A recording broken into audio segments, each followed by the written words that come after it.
Mungkin Anda bertanya, kok bisa Ustadz orang-orang liberal seperti itu? Bisa. Tadi sudah saya sebutkan di awal pengajian.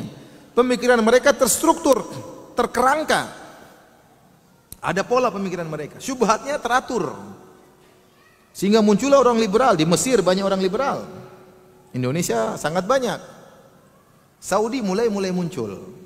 Saudi juga mulai ada orang liberal. Tapi liberal mereka tidak seperti orang kita. Liberal mereka masih masalah wanita, harus bebas begini.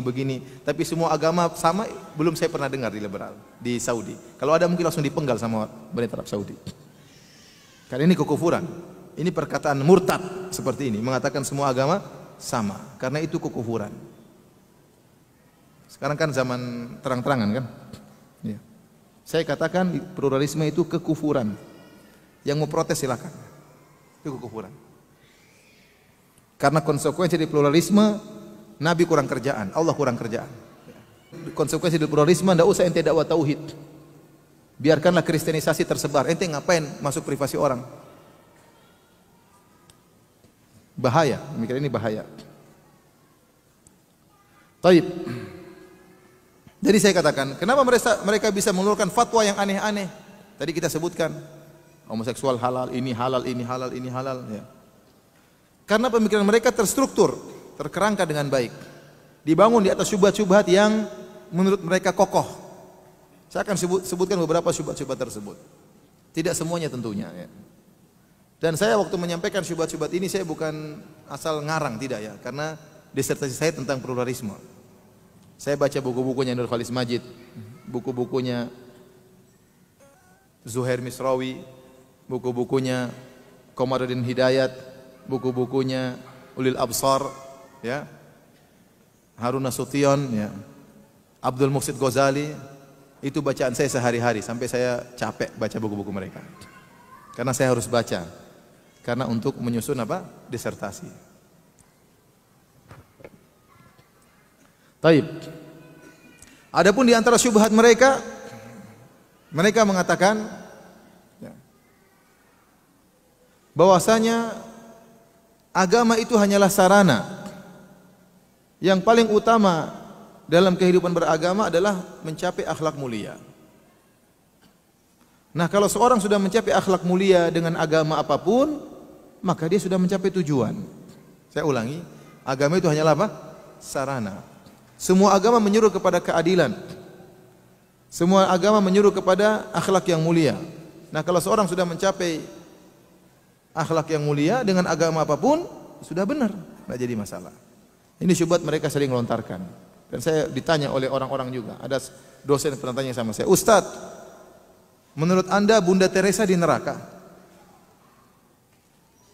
Pertama saya tidak tahu siapa Bunda Teresa itu ya.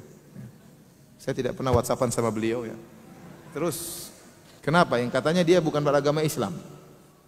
Saya bilang, kalau dia bukan beragama Islam, meninggal dalam kondisi musyrik di neraka. Harus di neraka. Ya. Tapi dia baik Ustaz. Wanita penuh sosial, baik dan macam-macamnya. Kebaikannya tidak ada manfaatnya. Dia tidak baik, tidak berakhlak kepada Allah Subhanahu wa taala meskipun berakhlak kepada manusia. Baik, bagaimana kita bantah syubhat ini? Jawabannya mudah. Islam menjunjung tinggi akhlak. Islam menyuruh kepada akhlak. Ya.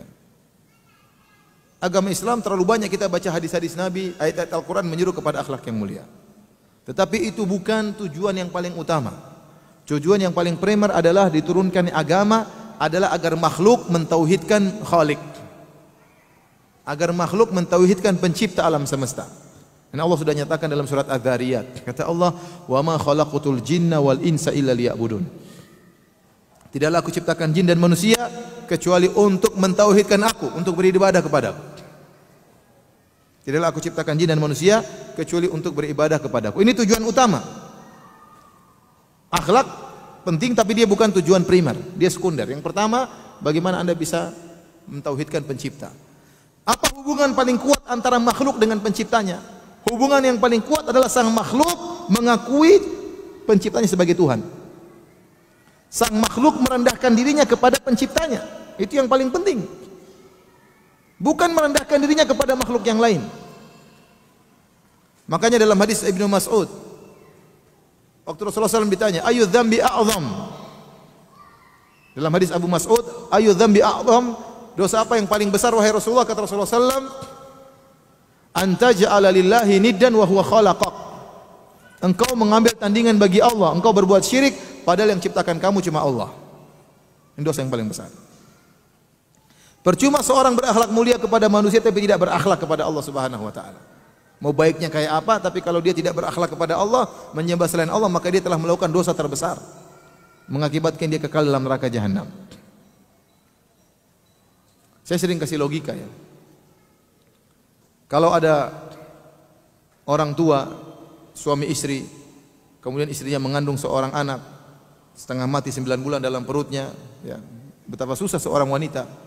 Bayangkan, kita saja kalau taruh besi 3 kilo di perut kan gak enak terus. Ini 9 bulan bawa barang dalam perut, sehingga macam-macam susah, sakit, belum lagi ngidam yang aneh-aneh ya. Dia susah, suaminya juga susah ya. Tahu-tahu jam 12 malam minta gado-gado, cari di mana? Tahu-tahu tidak ingin cium bau keringat suaminya ya. Setengah mati, wahnan ala wahnin. Belum waktu melahirkan bertarung dengan kematian. Setelah melahirkan repot lagi menyusui dan nyebok dan macam-macamnya. Biaya sana sini orang tua kerja setengah mati, kemudian disekolahkan sampai SMP, sampai SMA, sampai kuliah. Kemudian sang anak sudah berhasil ngambil gelar S3, sudah punya pekerjaan. Tahu-tahu anak tersebut berbakti kepada bapak dan ibu yang lain. Kira-kira gimana? Kurang ajar atau tidak anak ini? Kurang ajar.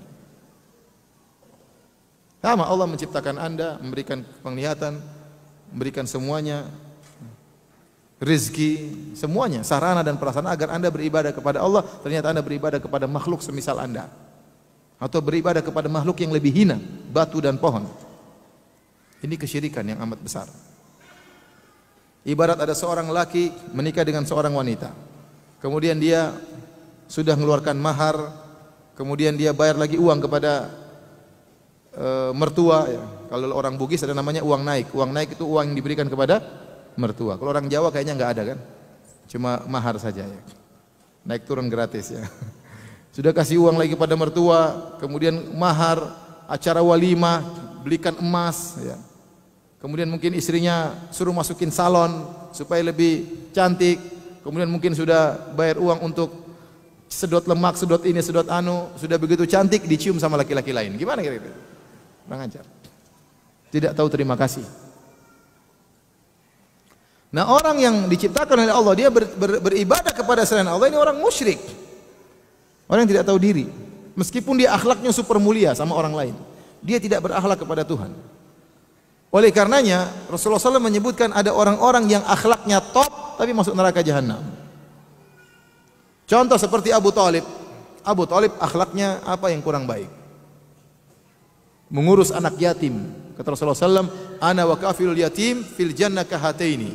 Aku dan pengurus anak yatim di surga seperti ini, dekat, kata Nabi SAW. Apalagi anak yatim tersebut ternyata Muhammad SAW. Kemudian dia rela mati untuk membela ponakannya Muhammad. Siapa yang lebih baik dari Abu Talib? Antum saja jasanya tidak sebesar jasanya Abu Talib. Tapi Abu Talib di neraka jahanam. Ya. Dahdahin fi dahdahin minan nar. Dia berada di neraka jahanam yang paling ringan. Kalau apinya kena kakinya maka otaknya mendidih, kepalanya mendidih. Kata Rasulullah SAW, laula ana lakana fid darkil asfali minan nar. Kalau bukan karena saya, maka Abu Talib di neraka jahanam yang paling bawah. Ya, tapi dia masuk neraka. Kenapa? Meninggal dalam kondisi musyrik. Makanya dalam hadis riwayat Nasa'i yang disebutkan oleh Ibnu Hajar dengan sanad yang hasan, tatkala Abu Talib meninggal, Ali bin Abi Talib, anaknya datang kepada Nabi. Ali berkata, "Ya Rasulullah, inna ammaka asy-syaikh ad-dhal qad mat." Kata Ali dengan bahasa yang kasar, "Wahai Rasulullah, pamanmu," padahal bapaknya sendiri, "Wahai Rasulullah, pamanmu Abu Talib orang yang tua dan sesat sudah mati." Kata Rasulullah SAW, "Idhab fawarih." Pergilah engkau wahai Abu Talib, kuburkan bapakmu.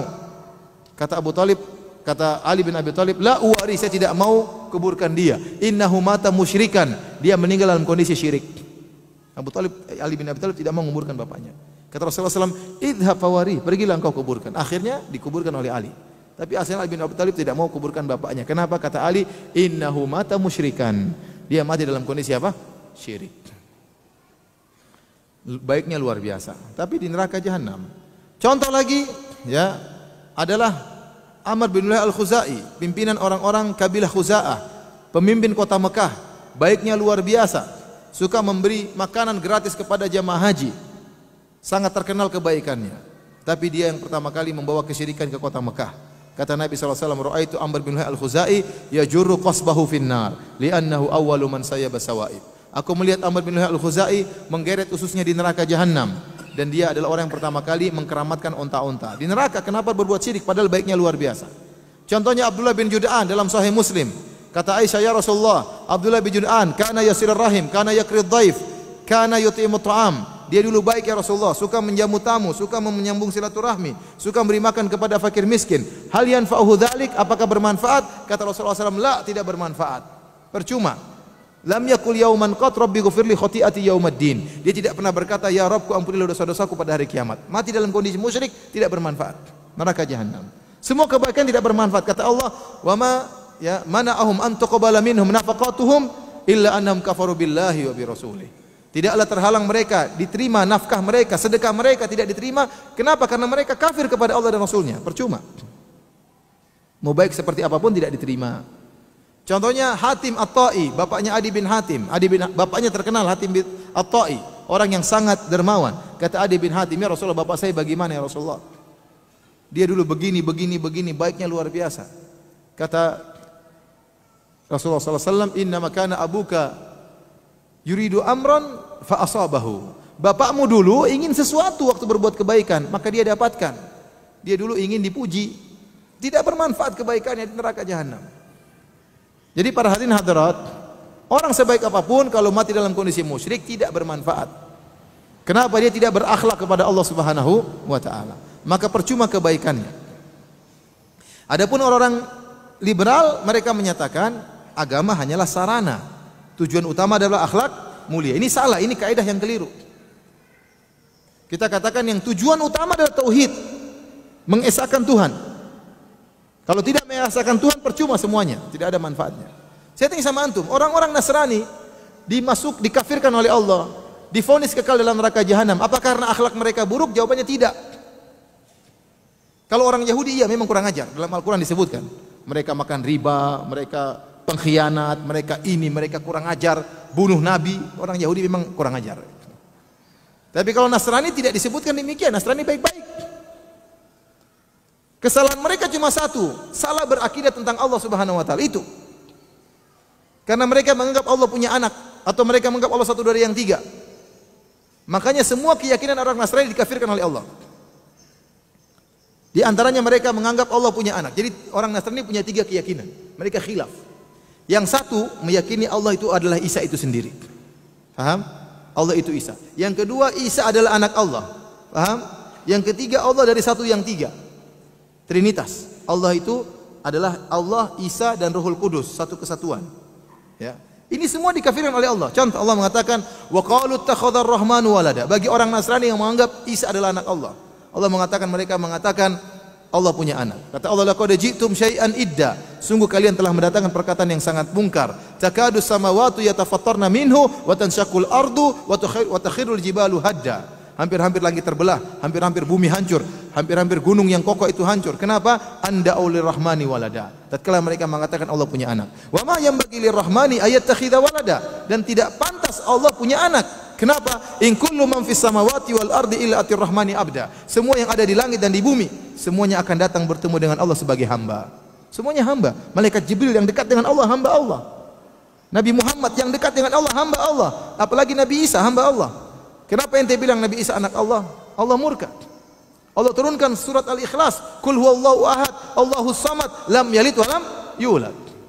Gara-gara berkeyakinan orang Nasrani dikafirkan oleh Allah, dikekalkan dalam neraka, bukan masalah akhlak, masalah akidah. Mereka mengatakan Allah punya anak, atau keyakinan kedua Allah adalah Isa. Kata Allah, "Laqad kafara alladziina qalu innallahu wal masih ibnu Maryam." Sungguh mereka mengatakan Allah adalah Nabi Isa. Allah kafirkan mereka. Atau mereka mengatakan Allah satu dari yang tiga, Trinitas. Laqad kafara alladziina qalu innallaha tsalitsu tsalatsa. Sungguh telah kafir orang yang mengatakan Allah satu dari yang tiga. Jadi, meskipun orang berakhlak mulia, tapi kalau salah berakidah tentang Nabi Isa dengan Allah, maka dikafirkan. Neraka jahanam. Ratu Bilqis apa kurang baiknya? Ratu Bilqis baik atau tidak? Baik. Rakyatnya makmur, dia hidup tentram. Rakyatnya sama dia menyembah matahari. Ya. Apa urusannya? Nabi Sulaiman ngurus, kirim surat, masuk Islam, kalau enggak saya perang.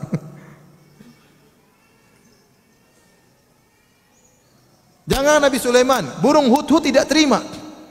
Burung hudhud lapor kepada Nabi Sulaiman. Inni wajadtu imra'atan tamlikuhum wa utiyat min kulli syai' wa laha 'arsyun 'azim. Wajadtuha wa qaumaha yasjudun lis-syamsi min dunillah. Burung hudhud, burung tidak terima ada syirik. Lapor kepada Nabi Sulaiman. Wahai Sulaiman, saya melihat seorang ratu menguasai rakyatnya, mereka semua sujud kepada matahari. Burung hudhud tidak terima, lapor kepada Nabi Sulaiman. Ini orang liberal semuanya masuk surga. Lebih bahlul daripada burung hudhud. Baik. Jadi mereka dikafirkan bukan karena akhlak yang buruk, tapi karena apa? Akidah yang menyimpang. Karena akidah yang menyimpang. Jadi pernyataan orang liberal bahwasanya kalau orang berakhlak mulia pasti masuk surga, agama hanyalah sarana, ini batil, tidak benar. Yang benar agama diturunkan untuk menyuruh manusia makhluk menyembah kepada Khalik. Itu tujuan agama. Dan itu keyakinan semua agama seperti itu. Orang Nasrani suruh kita menyembah Nabi Isa supaya kita selamat, itu tidak. Orang Buddha menyuruh kita menyembah Buddha. Masalah akhlak masalah nomor 2, bukan nomor 1. Nomor 1 masalah peribadatan. Ini semua agama ngomong seperti itu. Kemudian orang-orang liberal bikin bid'ah baru. Katanya yang paling utama adalah apa? Akhlak. Ini dari mana seperti ini? Semua agama sepakat yang paling pertama adalah masalah peribadatan, masalah akidah. Jadi mereka bikin hal-hal baru yang tidak dikenal oleh agama-agama sebelumnya. Tapi sekarang saya tanya sama antum. Menurut kaidah orang liberal, berarti kalau ada orang PKI yang mengingkari adanya Tuhan baik, masuk surga atau tidak? Saya ulangi, saya tanya sama antum. Menurut orang liberal, kaidahnya orang liberal, kalau ada PKI yang baik, masuk surga atau tidak? Masuk surga atau tidak? Masuk surga. Ada orang ateis yang baik, masuk surga atau tidak? Masuk surga. Loh gimana dia masuk surga? Tuhan saja dia tidak percaya, surga apalagi tidak dia percayai. Ente masukkan dia, ngapain saya masuk surga? Saya tidak percaya sama surga. Yang penting ente masuk surga. Loh gimana? Dia sih tidak percaya sama surga. Makanya saya katakan tadi, harusnya orang liberal mengatakan bukan cuma di akhirat ada surga Islam, ada surga Islam, surga Yahudi, surga Nasrani, Buddha, Hindu, Konghucu, Laose, surga Ahmadiyah, surga Syiah, terus ada surga apa? PKI. Di paling pojok itu surga PKI. Kenapa? Itu PKI akhlaknya baik. Itu PKI akhlaknya baik, masuk surga. Taib, kita sudah paham ya, syubhat yang pertama dan kita sudah bantah. Taib, kita lanjutkan dengan syubhat yang kedua. Kalau butuh break kasih tahu ya. Habis syubhat kedua kita break dulu ya. Syubhat yang kedua, mereka mengatakan, ini sering mereka ungkapkan tatkala terjadi perdebatan. Mereka bilang, ya akhi, ente jangan monopoli kebenaran. Ya. Jangan ente monopoli kebenaran. Kebenaran di mana-mana. Kebenaran relatif. Tidak ada yang absolut. Jangan ente merasa ente benar sendiri.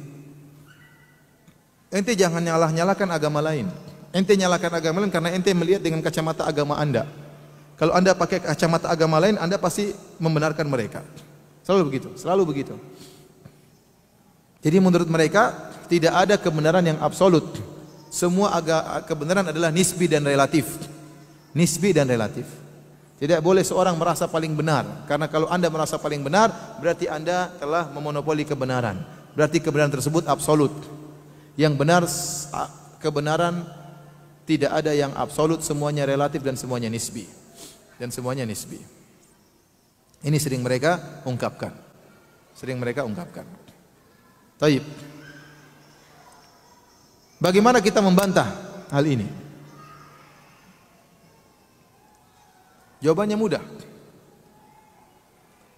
Bantahan pertama, kita mengatakan terlalu banyak perkara di alam semesta ini yang kebenarannya absolut, tidak relatif. Banyak sekali. Tidak ada khilaf di kalangan manusia bahwasanya itu seperti itu, tidak ada khilaf. Contoh, matahari di atas, apa ada yang khilaf? Ada yang khilaf atau tidak? Tidak ada. Bahwasanya api itu panas, ada perselisihan? Itu absolut atau relatif? Absolut. Bahwasanya satu adalah setengah dari dua, ada khilaf? Ada yang bilang 1/2 dari 4? Ada? Semua orang bilang 1/2 dari 2. Tidak ada khilaf. Banyak perkara-perkara yang absolut. Kenapa Anda relatifkan semuanya? Bahwasanya martel ini kalau ditaruh ke kepala Anda dengan kecepatan luar biasa bisa benjol kepala Anda. Masih ada yang mengatakan nisbi? Anda datang kepada ulil absar, Anda bilang, "Pak Ulil, ini martel kalau taruh di kepala Anda bisa bikin benjol." Ini absolut apa relatif? Ya. Oh, menurut Anda. Menurut Anda gimana? Coba. Nanti kita sudah pukul kepalanya dia benjol. Itu benjol. Itu benjol menurut Anda. Menurut saya bukan benjol. Repot. Justru kata para ulama, karena ada perkara-perkara yang absolut yang kita sepakati, maka bisa terjadi kemaslahatan. Kalau semua orang relatif, semua perkara relatif, tidak akan bisa berjalan kemaslahatan. Contoh, kenapa penjahat ditangkap? Karena semua orang tahu penjahat itu buruk. Itu tidak ada yang mengambil harta orang itu, semua orang tahu itu buruk. Penjahat pun tahu itu buruk. Perampok pun tahu dia melakukan keburukan. Tidak ada khilaf dalam hal ini. Ente kok ngambil barang orang? Paham? Karena kita sama-sama meyakini mengambil barang orang dalam tanda kutip mencuri itu buruk, makanya ada peraturan orang mencuri ditangkap. Seandainya mencuri itu pun relatif, gimana coba? Coba kalau polisi mau tangkap mencuri, pencuri, saya tangkap kamu, jangan dulu. Kenapa ditangkap? Kamu salah. Itu kan menurut Bapak. Menurut saya tidak salah. Repot kan? Repot. Ada orang melanggar lalu lintas, tangkap. Kenapa ente melanggar lalu lintas? Kenapa? Itu karena ente tadi lampu merah, ente lewat. Itu kan merah menurut Bapak, menurut saya hijau. Gimana? Repot. Kalau semuanya relatif, tidak akan berjalan kehidupan ini. Justru karena ada perkara-perkara yang absolut yang kita yakini bersama, maka berjalanlah norma-norma dan nilai-nilai kehidupan. Kalau istilah dalam bahasa sosial apa? Norma-norma dan nilai-nilai. Disepakati oleh kita semua. Mengambil barang orang itu tidak boleh, sepakat, nggak ada yang bilang tidak baik. Pencuri pun tahu itu tidak baik. Ini bantahan. Bantahan berikutnya kita katakan kepada orang-orang liberal, kalau Anda menyatakan bahwasanya semua kebenaran adalah relatif, tidak ada yang absolut, tidak ada yang pasti, kita katakan maka kaidah Anda ini pula juga relatif. Jangan Anda absolutkan. Anda mengatakan semua kebenaran adalah apa? Relatif, tidak ada yang absolut. Nah, praktekkan kaidah ini pada kaidah Anda sendiri. Berarti kaidah Anda semua kebenaran relatif itu juga relatif. Paham? Paham atau tidak? Saya ulangi, kayaknya tidak paham. Anda mengatakan semua kebenaran apa? Relatif. Semua teori relatif. Kita katakan teori Anda bahwasanya semuanya kebenaran itu relatif, kalau begitu juga relatif. Maka jangan Anda merasa ini absolut. Kalau begitu Anda jangan protes sama orang kalau ada orang yang menganggap itu absolut. Karena kaidah Anda untuk memprotes dia juga relatif. Paham? Ya sudah kalau udah paham, alhamdulillah. Kok Ustaz kok bisa mereka mengatakan demikian? Mereka sebutkan dalil-dalil. Ya. Kata mereka ayat-ayat menyebutkan bahwasanya yang tahu kebenaran cuma Allah. Ente tidak tahu. Yang tahu kebenaran cuma siapa? Allah. Kita bilang benar, saya sepakat dengan Anda, yang tahu kebenaran cuma siapa? Allah. Justru karena Allah yang tahu kebenaran, Allah turunkan kebenaran tersebut dalam Al-Quran dan melalui lisan nabinya, melalui sunnah Nabi SAW. Apakah masuk akal ada Tuhan yang bijak menyuruh kita mencari kebenaran sementara kebenaran tidak ada yang tahu kecuali Dia? Kalau ada Tuhan seperti Tuhan Bahlul namanya, masa Tuhan suruh kita cari kebenaran terus kita tidak ada barometer kebenaran, yang tahu cuma saya, Tuhan cuma yang tahu, terus ngapain kita disuruh cari kebenaran? Paham? Tatkala Allah tahu kebenaran, maka Allah turunkan kebenaran tersebut dalam Al-Quranul Karim. Kitabul Huda, kitab petunjuk. Melalui lisan Nabi sallallahu alaihi wasallam, melalui sunnah-sunnahnya. Makanya Allah berkata, "Fa in tanaza'tum fi syai'in faruddu ila Allahi war Rasul." Kalau kalian berselisih tentang sesuatu, kembalikan kepada Allah dan Rasulnya. Wa makhtalaftum fihi min syai' fa hukmuhu ila Allah. Kalian berselisih tentang apa saja, kembalikan kepada Allah Subhanahu wa taala. Ini sering mereka katakan, yang tahu kebenaran cuma Allah. Terus buat apa kalau gitu? Buat apa Allah menyuruh kita mencari kebenaran sementara kebenaran tidak ada yang tahu? Itu namanya Tuhan yang tidak rahmat, namanya Tuhan yang tidak sayang kepada ciptaannya. Allah turunkan aturan supaya ente kembali kepada aturan tersebut. Allah tunjukkan kebenaran supaya ente kembali kepada kebenaran tersebut. Memang yang paling tahu kebenaran Allah, tapi Allah paparkan dalam Al-Quran. Allah paparkan melalui sunnah-sunnah Nabi Sallallahu Alaihi Wasallam. Paham insyaallah? Taib. Kita break dulu ya. Break dulu biar antum fresh, antum mau makan-makan, mau minum-minum silakan. Bismillahirrahmanirrahim. Assalamualaikum warahmatullahi wabarakatuh.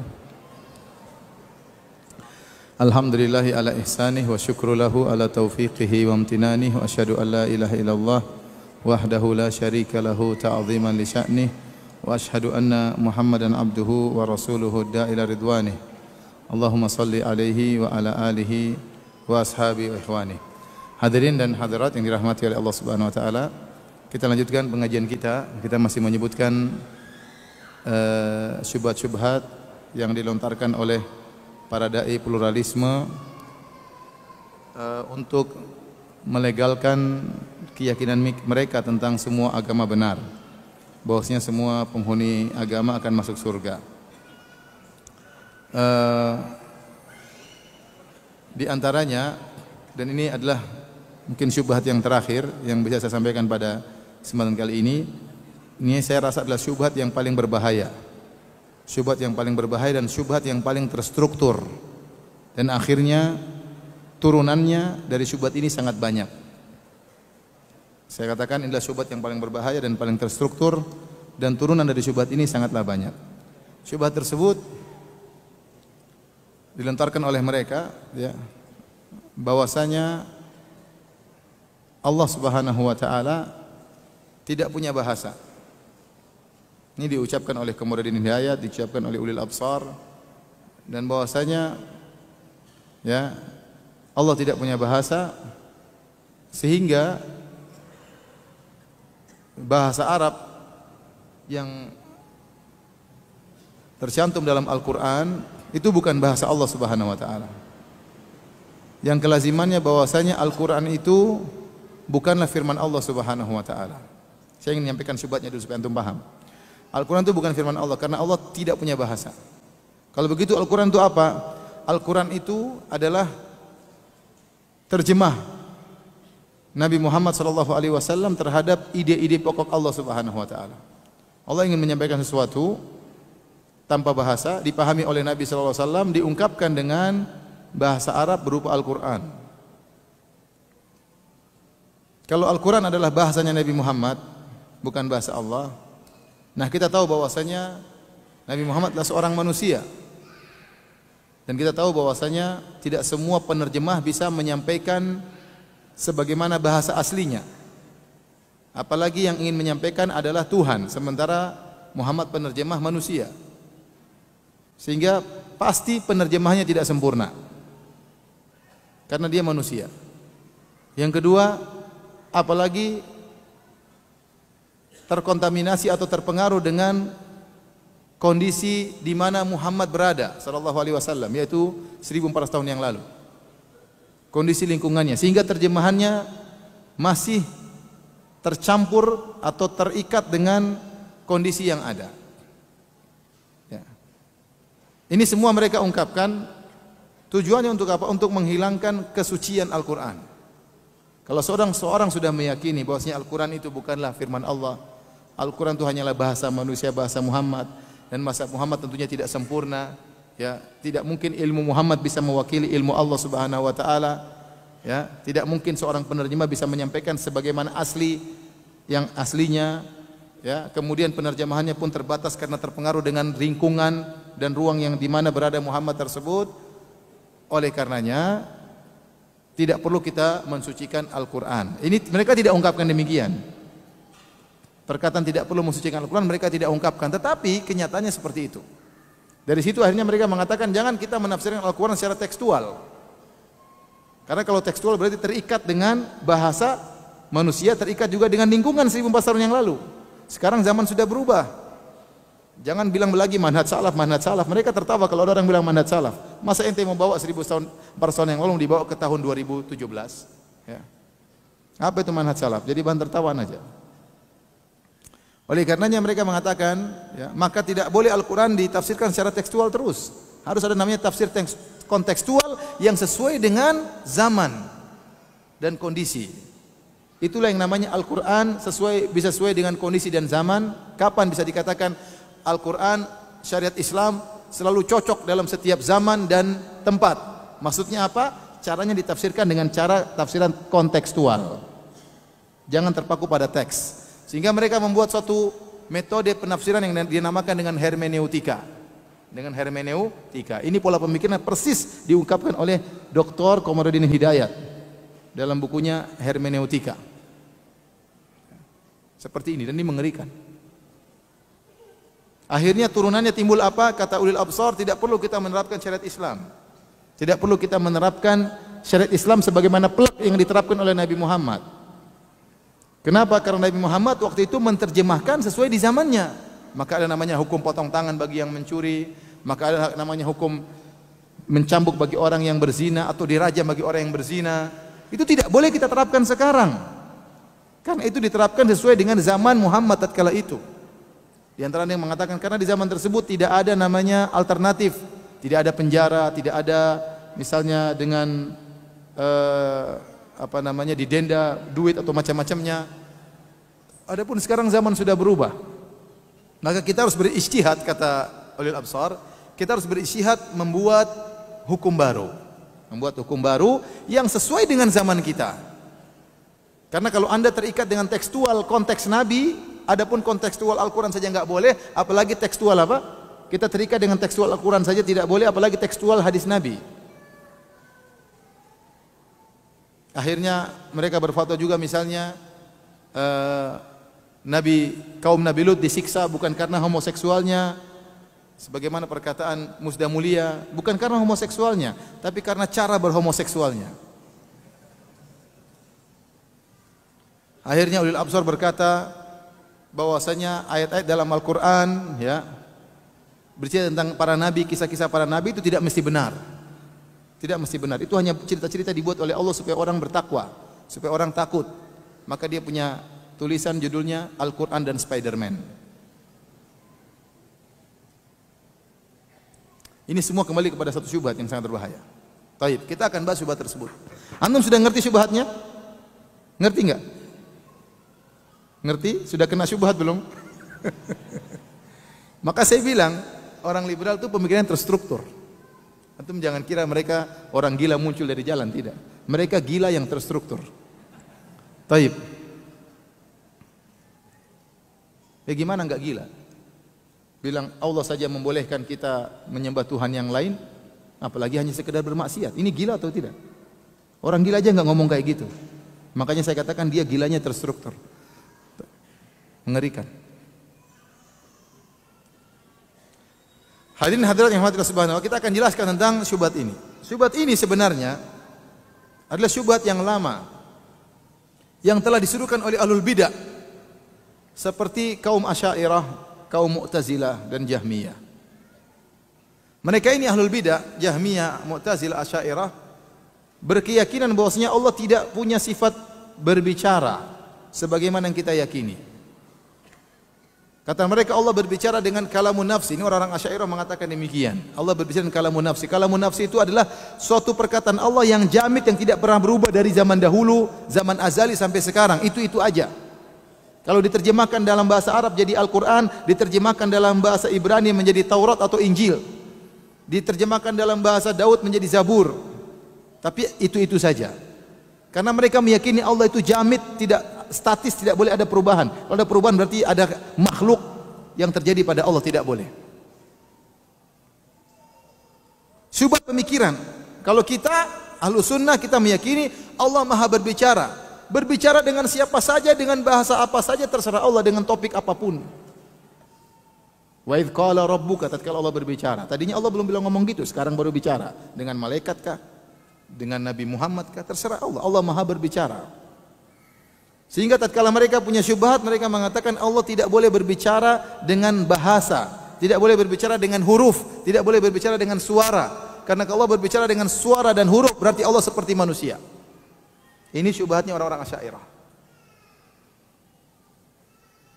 Makanya saya bilang ini di antara kesesatan Asy'ariyah yang sangat berbahaya dalam hal ini. Yaitu meyakini bahwasanya Allah Subhanahu wa taala berbicara tanpa suara dan tanpa huruf. Oleh karenanya para ulama bantah masalah ini, bantah mereka habis-habisan. Karena ini konsekuensinya berat. Konsekuensinya Al-Qur'an ini bukan firman Allah, tapi terjemah Muhammad sallallahu alaihi wasallam. Makanya mereka mengatakan kalamun nafsi, bahasa jiwa Allah, kalau diterjemahkan dengan bahasa Arab jadi Al-Qur'an. Kalau diterjemahkan dengan bahasa, karena kalam Allah itu statis, tidak pernah berubah. Diterjemahkan dalam bahasa Arab jadi Al-Qur'an, terjemahkan dalam bahasa Ibrani jadi Taurat atau Injil jadi Zabur. Kita bilang ini sangat ngawur, karena isi Al-Qur'an tidak sama dengan isi Injil dan Taurat. Kalau hanya terjemahan kan harusnya isinya sama semua. Paham atau tidak? Apa isi Injil sama dengan isi Al-Qur'an? Sama atau tidak? Tidak. Allah berbicara dengan bahasa yang Allah sukai. Apa masalahnya? Kenapa ente harus punya aturan Allah yang enggak boleh bicara? Kalau ada dua Tuhan, satu Tuhan bisa berbicara, satu Tuhan bisa berbicara, mana yang lebih afdal? Yang bisa berbicara dengan apa yang dia sukai, dengan bahasa yang dia sukai. Apa susahnya bagi Allah Subhanahu wa taala? Oleh karenanya akidah Ahlussunnah menyatakan Allah memiliki sifat berbicara dan Allah berbicara dengan bahasa yang dia sukai, dengan topik yang dia kehendaki, dengan siapa yang dia kehendaki. Dan suara Allah tidak sama dengan suara manusia. Dan ini akidah Ahlussunnah secara umum tentang asma wa sifat. Saya sering sampaikan hal ini. Allah Maha mendengar, kita juga mendengar, tapi pendengaran Allah tidak sama dengan kita. Allah Maha melihat, kita juga melihat, tapi tidak sama penglihatan Allah dengan penglihatan kita. Ya.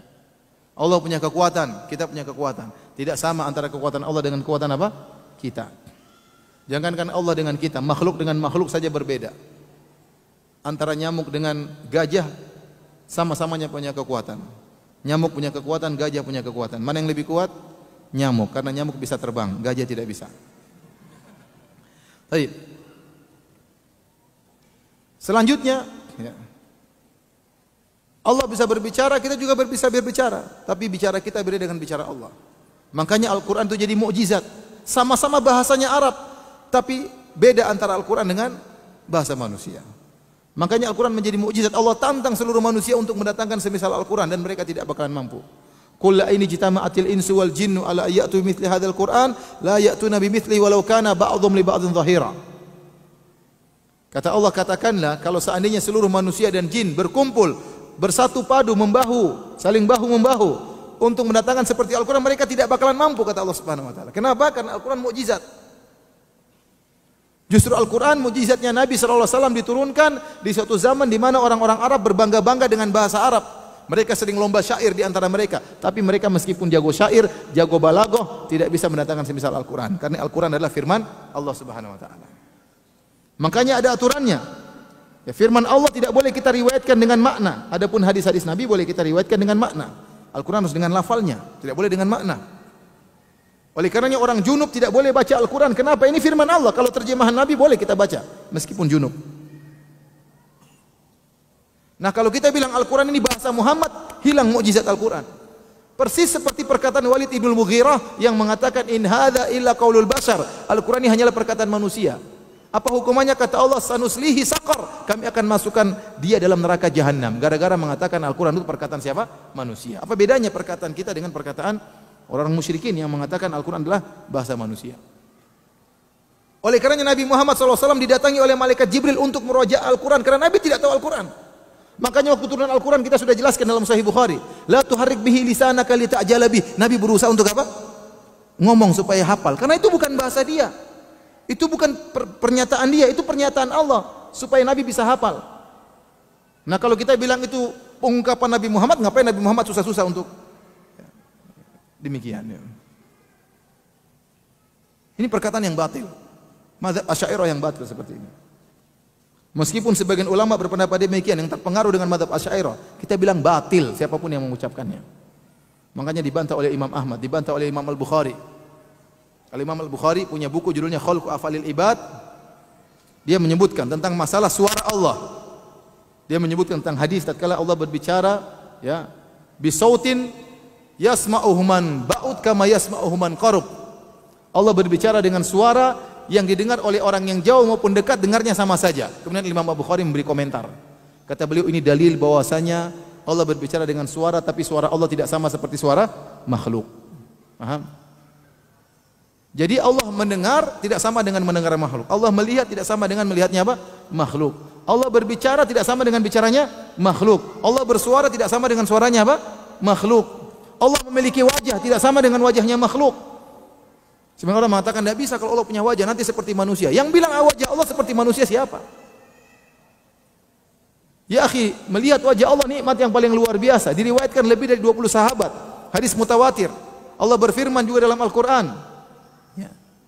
Lilladzina ahsanul husna wa ziyadah. Bagi orang-orang yang berbuat kebaikan dapat masuk surga. Wa ziyadah dan tambahan. Tambahnya dan melihat wajah Allah Subhanahu Wa Taala. Dalam hadis-hadis Nabi menyampaikan demikian. Tambahan bagi penghuni surga melihat wajah Allah. Nabi berdoa, as'aluka ladzatan nazar ila wajhikal karim. Ya Allah, aku mohon kepada Engkau kelezatan melihat wajahmu yang mulia. Kata Allah, wujuhu yauma idzin nadhira ila rabbiha nadhira. Pada hari tersebut, para penghuni surga wajah mereka berseri-seri. Kenapa? Mereka melihat kepada Rabb mereka, melihat wajah Allah Subhanahu wa taala. Kemudian ada orang bilang Allah tidak punya wajah. Maksud wajah adalah zat. Kita bantah. Kita bilang Allah punya wajah, tapi wajahnya tidak seperti wajah ente. Kalau wajah ente saya mau lihat aja mau muntah, kamu samakan dengan wajah Allah Subhanahu wa taala. Wajah Allah dilihat penuh dengan kelezatan, membuat orang lupa dengan nikmat surga. Kenapa? Saking nikmat melihat wajah Allah Subhanahu wa taala. Nabi bilang demikian, ente tidak percaya. Allah bilang Allah punya wajah, ente tidak percaya. Kenapa tidak percaya? Emang masalah buat lu kalau Allah punya wajah? Apa masalahnya? Kenapa ente pakai otak ente syubhat, kemudian ente tolak sifat-sifat Allah Subhanahu wa taala? Ente tolak karena ente bayangkan wajah Allah seperti wajah ente. Itu salah kalau begitu. Kalau ente tidak tahu bagaimana zat Allah, ente tidak bakalan tahu bagaimana wajah Allah Subhanahu wa taala. Ya sudah, ente beriman saja. Bagaimana ente tidak tahu? Kata para salaf, amir ruha kama ja'at bila saif. Bila kaif, amir ruha kama ja'at bila kaif. Terimalah ayat-ayat yang datang tentang sifat-sifat tanpa membagaimanakannya. Tanpa membagaimanakannya. Bantahan kedua kita katakan, benar dalam bahasa Arab wajah itu bisa mewakili zat. Seperti kita mengatakan, saya tidak melihat batang hidungnya. Maksudnya tidak melihat wajah seluruhnya, bukan batang hidungnya datang sendirian tanpa badan, enggak. Tetapi ungkapan ini disebut apa? Majaz apa? Parsial, mewakili seluruhnya. Atau dulu saya belajar bahasa Indonesia lupa. Namanya majaz apa itu? Prototo. Apa? Ya gitulah. Hah? Pars prototo. Susah sekali. Itu masih, seingat saya masih SD belajar itu ya. Pars prototo. Subhanallah, ente membuat saya nostalgia kembali ya. Pelajaran SD ya. Jadi memang benar batang hidung atau wajah bisa mewakili zat. Benar itu dalam bahasa Arab bisa. Tetapi tidaklah kita menggunakan istilah wajah mewakili zat kecuali zat tersebut benar-benar punya wajah. Saya ulangi. Tidaklah kita menjadikan wajah itu adalah perwakilan dari zat kecuali bagi zat yang benar-benar punya wajah. Tangan panjang bisa artinya mencuri kalau dalam bahasa Indonesia. Dalam bahasa Arab tangan panjang itu suka dermawan. Namun tidak bisa kita ungkapkan kecuali pada zat yang benar-benar punya tangan, ya atau tidak? Kita pernah bilang tangan meja, nggak ada karena meja nggak punya tangan. Yang kita bilang kaki meja. Justru tatkala Anda mengatakan wajah ada perwakilan dari zat, kita katakan justru itu menunjukkan Allah punya wajah yang hakiki. Karena tidaklah digunakan pars prototo kecuali pars tersebut atau toto tersebut punya pars tadi. Paham? Karena toto tadi punya pars, maka bisa digunakan pars untuk mewakili si toto. Paham? Demikian juga tatkala kita berbicara tentang bahas suara Allah. Ya sudah, Allah berbicara dengan suara. Didengar oleh Nabi. Didengar oleh Nabi Muhammad SAW, didengar oleh Nabi Isa AS. Terjadi dialog antara para Nabi dengan Allah. Kata Nabi Musa AS, Rabbi arini anzur ilaik. Ya Allah, Saya ingin lihat engkau, tunjukkanlah dirimu padaku. Kata Allah, qala lan tarani, kau tidak bisa lihat. Dialog atau tidak? Dialog. Nabi Ibrahim berkata, Rabbi arini kaifa tuhyil mauta. Ya Rabb, kau tunjukkanlah kepadaku bagaimana kau menghidupkan yang mati. Kata Allah, kata Allah Subhanahu wa taala, qala awalam tu'min, apa kau tidak beriman? Nabi Ibrahim jawab lagi, qala bala walakin liyatma'inna qalbi. Saya beriman tapi supaya semakin mantap imanku. Terjadi dialog. Nabi Muhammad SAW datang ke mana? Mi'raj, ke langit yang 7, berbicara dengan Allah. Allah wajibkan untuk salat 5 waktu. Jibril mundur, tidak ikut. Nabi Muhammad sendiri ngobrol dengan Allah Subhanahu wa taala, minta keringanan supaya diturunkan. Ya. Nabi Musa alaihissalam, Allah berkata kepada Nabi Musa, wa ana ikhtartuka fastami' lima yuha. Wahai Musa, saya pilih engkau sebagai rasul, fastami' lima yuha. Dengarkanlah kepada wahyu yang akan diberikan kepadamu. Innani anallahu, sungguhnya aku adalah Allah. Nabi Musa dengar atau tidak? Dengar. Yang ngomong siapa? Allah.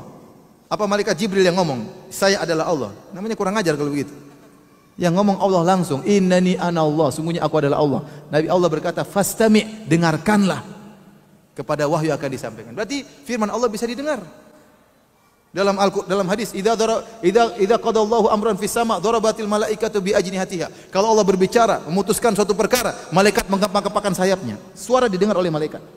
Suara Allah Subhanahu wa taala. Datang ahlul bidah, orang Asy'ariyah bikin kaidah, Allah berbicara tidak boleh pakai suara. Ini syubhat zaman dulu. Diadopsi oleh orang-orang liberal. Sama, Allah tidak boleh punya suara, Allah tidak punya boleh bahasa. Nah, kalau gitu Al-Qur'an adalah apa? Bahasa Muhammad. Akhirnya berlanjutlah tadi syubhat-syubhat yang saya sebutkan. Paham? Jadi kita sudah bantah sejak awal, kita bilang Al-Quran firman siapa? Firman Allah. Bukan bahasa Muhammad, bukan bahasa Jibril. Dia adalah firman Allah Subhanahu wa ta'ala. Ya. Nabi menunggu wahyu dari Allah. Nabi tidak boleh mengotak-ngatik ayat tersebut. Semuanya dari Allah Subhanahu wa ta'ala. Waktu Nabi SAW berdakwah kepada orang-orang kafir, tiba-tiba datang Ibnu Ummi Maktum yang buta. Nabi berpaling. Allah tegur. Kata Allah, abasa wa tawalla. Dia bermuka masam dan berpaling. Itu bahasa siapa? Bahasa Allah. Allah tegur Nabi Muhammad sallallahu alaihi wasallam. Taib. Bantahan berikutnya kita katakan, jadi yang sudah rusak sejak awalnya. Kita bilang Al-Qur'an itu tidak seperti perkataan Anda bahasa Muhammad. Tidak, Al-Qur'an itu adalah bahasa Allah Subhanahu wa taala. Maka dia mukjizat. Ya. Oleh karena subhanallah, ya, Allah mudahkan orang hafal Al-Quran. Anak-anak kecil sudah hafal Al-Quran. Ya. Adapun kalau Injil terjemahan, Taurat juga terjemahan. Sampai sekarang nggak ada yang hafal Taurat dan Injil. Siapa yang hafal? Nggak ada. Al-Quran yang hafal ribuan orang hafal. Anak kecilnya sudah hafal apa? Al-Quran. Al-Quran kalau ada satu huruf dirubah semua orang tahu.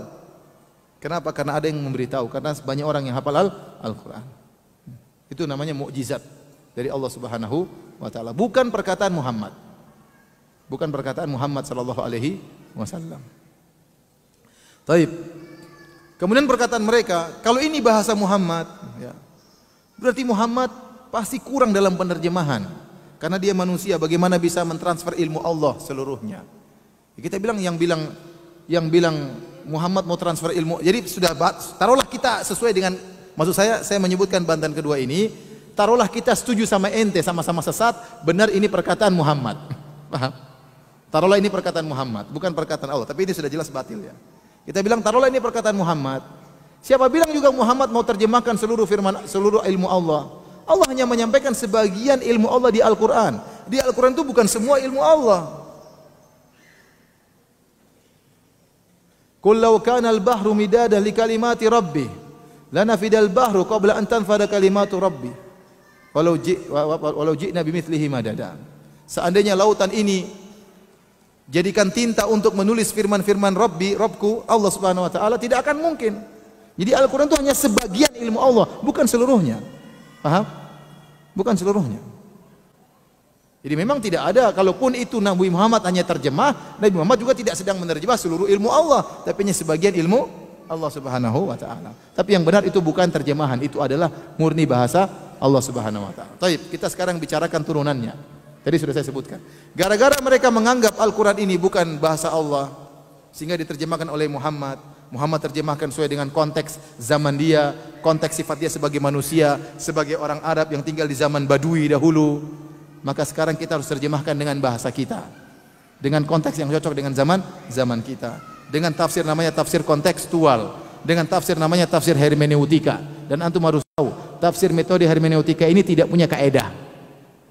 Orang liberal tuh sok-sok mengkritiki kaedah-kaedah para ulama, dikritiki. Nah, ente orang liberal punya kaedah atau tidak? Sebutkan kaedahnya. Enggak ada kaedah. Karena kalau mereka bukan bikin kaedah, mereka bukan lagi liberal. Paham? Liberal itu harus tanpa kaedah.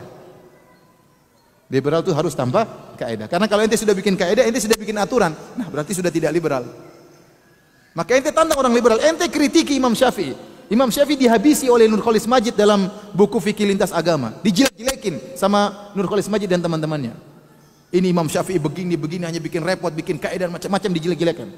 Ente bikin kaedah, jangan jelek-jelekan Imam Syafi'i. Kita merasa bangga punya Imam Syafi'i bikin kaedah dalam agama, mengambil intisari agama kemudian dia buat kaedah supaya kita bisa paham. Ente malah jelek-jelekan. Ente kaedahnya apa orang liberal? Enggak punya kaedah, asal ngomong aja. Karena kalau ente bikin kaedah, ente bukan lagi orang liberal. Tapi ente yang orang yang punya peraturan. Ente enggak punya peraturan. Orang liberal. Baik. Di antara turunannya, saya katakan tadi, contoh perkataan ulil absar, bahwasanya kita tidak perlu ikuti lagi hukum hudud, potong tangan, rajim, itu enggak perlu. Itu kan cocok di zaman Nabi. Sekarang Allah menyuruh kita untuk berjihad, buat hukum baru yang sesuai dengan zaman kita. Ini berbahaya. Secara tidak langsung, secara tersirat dia mengatakan Muhammad sudah expired. Benar atau tidak pernyataan saya? Berarti Nabi Muhammad sudah expired. Al-Qur'annya pun sudah expired, dengan penafsiran Muhammad sudah expired. Jadi mereka mengatakan Muhammad salah dalam dua hal. Bukan salah, tapi kurang dalam dua hal. Ini perkataan Komarudin Hidayat, bekas rektor UIN Syarif Hidayatullah. Masih jadi rektor atau bukan? Atau sudah enggak? Sudah enggak mungkin. Kalau enggak salah dia bekas rektor. Dia mengatakan Muhammad kurang dalam pertama menterjemahkan ilmu Allah ke dalam bahasa Al-Qur'an. Yang kedua, campur tangan Muhammad juga dalam masalah penafsiran. Jadi dalam penerjemahan tercampur sifat manusiawinya, dalam menafsirkan Al-Qur'an juga tercampur sifat apa? Manusiawinya. Ini semua untuk menghilangkan kesucian apa? Al-Qur'an. Bagaimana perkataan Al-Absar? Kata Al-Absar, tidak perlu. Kita tidak perlu menerapkan lagi hukum had karena itu diterapkan oleh Nabi Muhammad, ya, hanya cocok untuk zaman dulu. Kata dia tidak ada syariat Allah secara terperinci. Yang ada syariat Allah secara global. Allah ingin keadilan, Allah ingin kebersamaan, Allah ingin kesamaan, Allah ingin kemanusiaan. Nah, itu diterjemahkan oleh Muhammad sesuai dengan zaman dia. Sekarang kita menerjemahkan keadilan, kemanusiaan, kebersamaan dan macam-macamnya dengan yang sesuai dengan syariat kita, sesuai dengan zaman kita. Ini melazimkan Muhammad sudah expire pertama. Yang kedua, ya sudah, nggak usah pakai Al-Quran kalau begitu.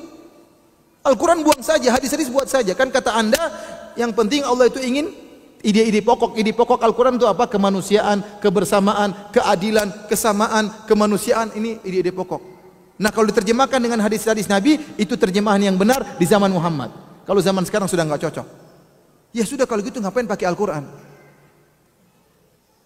Al-Quran buang, hadis buang, Al-Quran buang, sudah terjemahan sendiri aja, bikin hukum baru. Ini berbahaya. Ini kekufuran. Karena ini artinya menolak syariat Allah Subhanahu wa taala. Baik, kita bilang sama Ulil, saya setuju sama Anda kalau Anda merasa Muhammad sudah expire, sekarang Allah suruh kita untuk berisyad membuat hukum yang baru. Sekarang siapa yang mau bikin hukum, saya atau ente? Siapa yang disuruh berisyad oleh Allah? Siapa yang mau jadi nabi baru dalam hal ini? Mengganti kedudukan Muhammad. Benar atau tidak? Dia bilang Muhammad sudah expire, berarti kan harus ada yang mengganti kedudukan siapa? Muhammad. Nah, sekarang siapa yang beristihad untuk bikin hukum baru? Saya atau ente? Atau dia atau mereka? Atau kita bersama? Nanti ulil absar bikin hukum, nggak beres, itu nggak benar, yang lebih saya lebih. Coba kita adu-aduan IQ, mana lebih tinggi IQ-nya? Ya repot gitu. Habis-habisan nanti begini terus. Akhirnya tidak ada rahmat. Setiap orang boleh berpendapat. Kalau gitu percuma Islam. Percuma Islam. Ini perkataan sangat berbahaya diungkapkan oleh ulil absar dalam buku-bukunya. Tapi di antara turunan juga kesalahan akibat tafsir hermeneutika ini. Jadi sebenarnya hermeneutika ini asal muasalnya dari Nasrani, orang-orang Kristen. Kenapa orang Kristen mendapati Injil mereka itu banyak kontradiktif, tidak sejalan dengan zaman mereka, sehingga mereka perlu tafsiran yang kontekstual, paham? Karena bertentangan dan macam-macamnya, sehingga perlu kontekstual. Kita nggak perlu kontekstual. Ya, Al-Quran dan hadis alhamdulillah bisa berjalan di setiap zaman. Ada bukti, lihat kerajaan Arab Saudi sampai sekarang menegakkan syariat Islam dan alhamdulillah makmur, alhamdulillah baik-baik saja, kriminal sangat kurang, alhamdulillah. Kenapa ente mau bikin ciptakan lagi yang baru sementara yang sudah ada buktinya, sudah jalan, sudah bagus, ngapain ciptakan lagi hukum-hukum baru? Cukup firman Allah Subhanahu wa taala, "Walakum fil qisasi hayatun ya ulil albab." Dalam praktek kisos itu ada kehidupan wahai orang-orang yang cerdas. Dan benar, coba kita praktekkan kisos. Ada orang bunuh orang, kita bunuh orang tersebut karena dia bunuh orang lain. Memang kelihatannya kejam kita bunuh orang ini. Tapi setelah kita bunuh orang ini, enggak ada orang lagi ingin bunuh orang. Akan tersebar kehidupan. Orang tidak berani bunuh orang lain karena dia tahu kalau dia bunuh orang lain dia bakalan dibunuh. Makanya kata Allah dalam praktek kisos itu justru ada kehidupan, bukan kematian. Orang ini memang mati, tapi gara-gara dia mati, kehidupan tersebar. Darah itu mahal dalam Islam. Coba tatkala kisos tidak dipraktekkan, lihat. Orang bunuh orang gampangnya, bunuh tidak apa-apa, di penjara nanti keluar lagi. Tinggal bayar, selesai. Islam tidak bisa begitu. Tatkala hukum Islam ditinggalkan, ya akhirnya seperti itu. Nanti mau bikin hukum baru, beristihad, mau jadi menduduki kedudukan Nabi SAW, ngawur wahai ulil. Ya. Taib hadirin dan hadirat yang dirahmati Allah Subhanahu wa taala, di antara turunan tafsir hermeneutika seperti ulil berkata dalam tulisannya Al-Quran dan Spiderman. Dia berpendapat bahwasanya cerita-cerita dalam Al-Quran seperti cerita Nabi Nuh, cerita Nabi Saleh, Nabi Hud dan Nabi yang lainnya itu belum tentu benar. Belum tentu benar. Ya.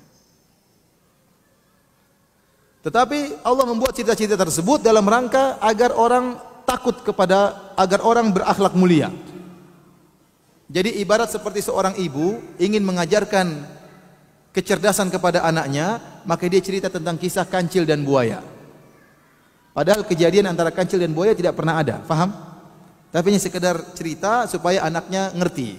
Kira-kira demikian maksud ulil. Bahwasanya Al-Quran itu bikin cerita tentang Nabi Nuh, tahu-tahu banjir. Ini semua belum tentu benar kata dia. Dan ini kekufuran. Ini sama seperti perkataan orang kafir dahulu waktu mendengar Nabi membacakan Al-Quran, kata mereka asatirul awwalin. Ini hanyalah dongeng orang-orang terdahulu. Apa bedanya perkataan ulil sama mereka? Ternyata Nabi Nuh hanyalah apa? Dongeng. Kisah Nabi Nuh hanyalah apa? Dongeng. Sama seperti perkataan orang kafir. Dan pernyataan ini mengakibatkan berarti Allah itu bohong. Kata mereka tidak apa-apa, bohong demi kebaikan. Ini diungkapkan oleh Nur Khalis Majid. Dia menukil pendapat sebagian ahli filsafat yang menyatakan bahwasanya para nabi menyampaikan hal-hal yang tidak benar sesuai dengan kenyataan, tapi mereka berdusta demi kebaikan. Tentang adanya hari kiamat, tentang surga dan neraka, itu sebenarnya tidak ada. Cuma disampaikan supaya orang ketakutan. Kalau nggak dibuat doktrin seperti itu, orang nanti nggak takut, orang tidak berakhlak mulia. Supaya mereka bisa berakhlak mulia, dibuat doktrin yang sebenarnya tidak ada.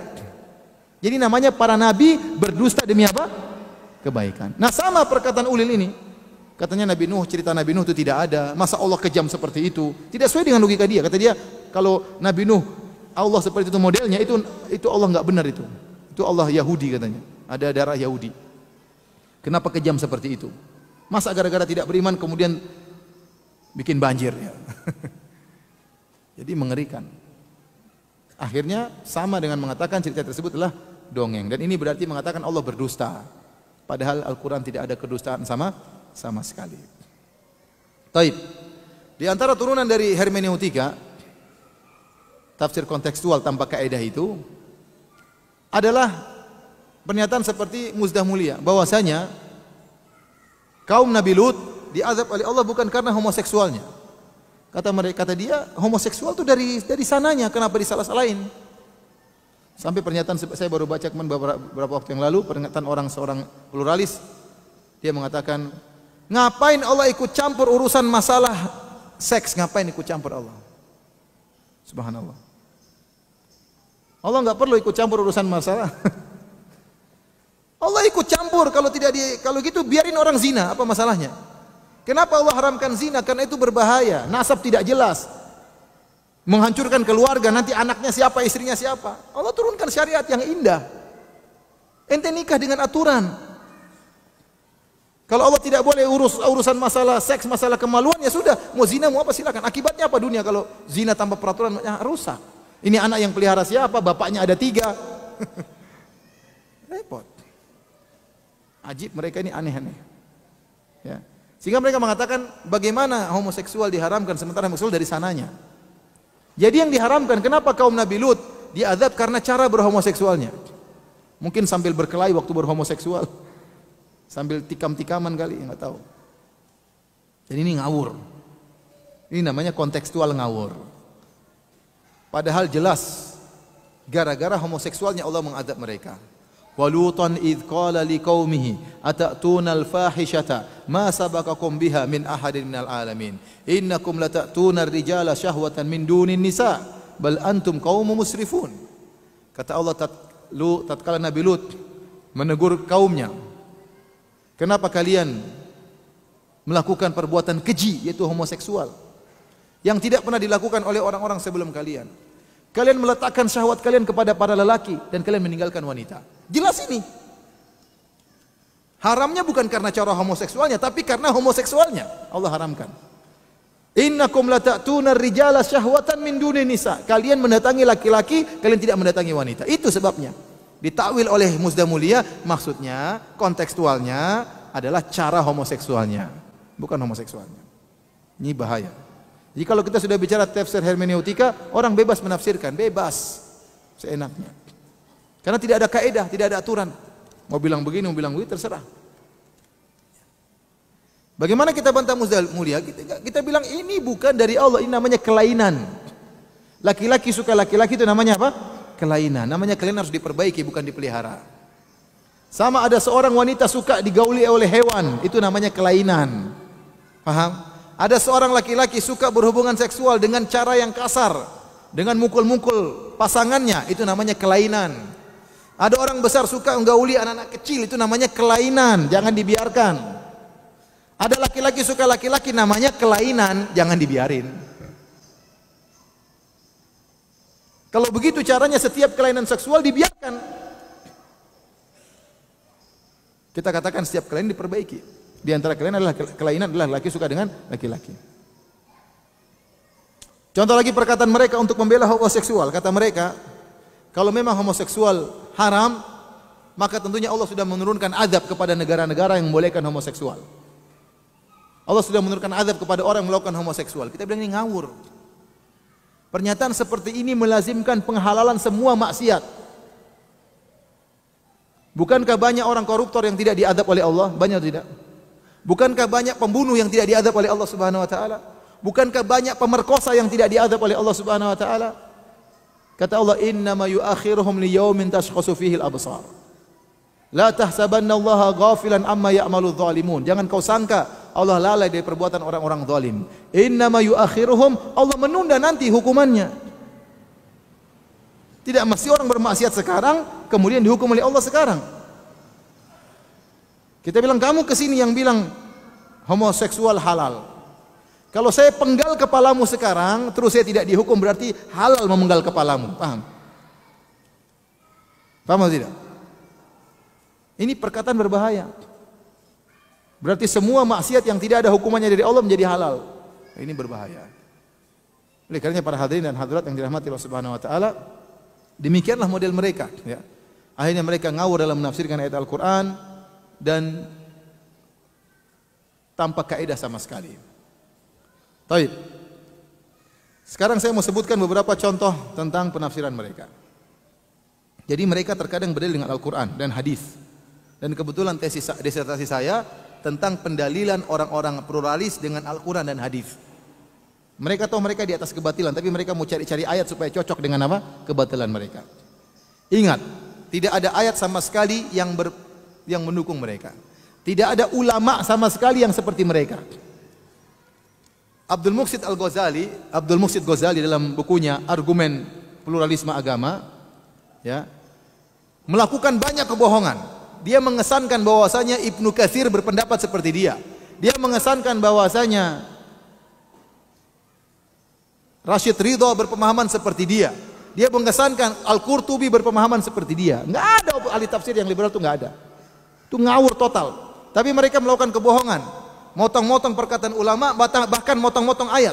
Sama dilakukan oleh Zuhair Al-Musrawi. Motong-motong ayat, dalil enggak nyambung. Jadi cara penilaian mereka itu seperti ini kira-kira.